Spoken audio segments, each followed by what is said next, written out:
Guys, class 10th का chapter है the age of industrialisation. इसमें हम क्या पढ़ेंगे कि जब फैक्ट्रीज़ वगैरह नहीं होती थी, मतलब फैक्ट्रीज़ वगैरह से मशीनें वगैरह है वो जब नहीं होती तो उस टाइम पे प्रोडक्शन कैसे होता था। तो अब इंटरनेशनल मार्केट में चीज़ें तो बिकती थी, तो क्या होता था, जो प्रोडक्शन होता था वो कंट्री साइड पे होता था। कंट्री साइड मतलब गांव वगैरह में प्रोडक्शन होता था।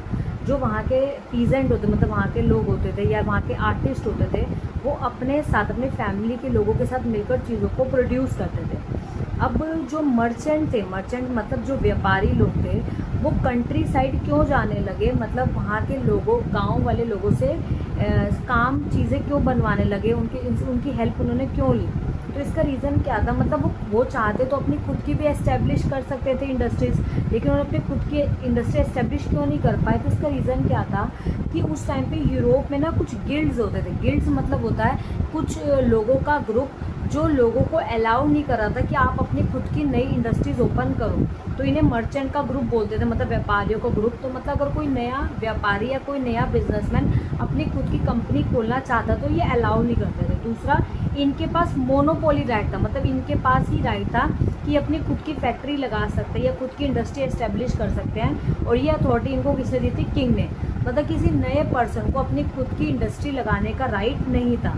तो इसके वजह से जो नए मर्चेंट होते थे वो अपना प्रोडक्शन करने के लिए या अपनी चीज़ों को बनवाने के लिए कंट्री साइड पर जाते थे, मतलब गांव में जाते थे, और वहाँ के आर्टिस्ट या वहाँ के पीजेंट से अपनी चीज़ों को, अपने गुड्स को प्रोड्यूस करवाते थे और फिर उसको इंटरनेशनल मार्केट में सेल करते थे। तो यही रीज़न था कि why merchant start moving to country side. तो ये इंपॉर्टेंट क्वेश्चन है, फर्स्ट टॉपिक, कि जो मर्चेंट थे वो कंट्री साइड क्यों जा रहे थे। क्योंकि जो वहाँ के गिल्ड्स थे या वहाँ के जो मर्चेंट्स का ग्रुप था वो नए वर्कर, नए इंडस्ट्रीज़ को अलाउ नहीं कर रहे थे अपनी फैक्ट्रीज़ को सेटअप करने के लिए। अब नेक्स्ट टॉपिक है हमारा,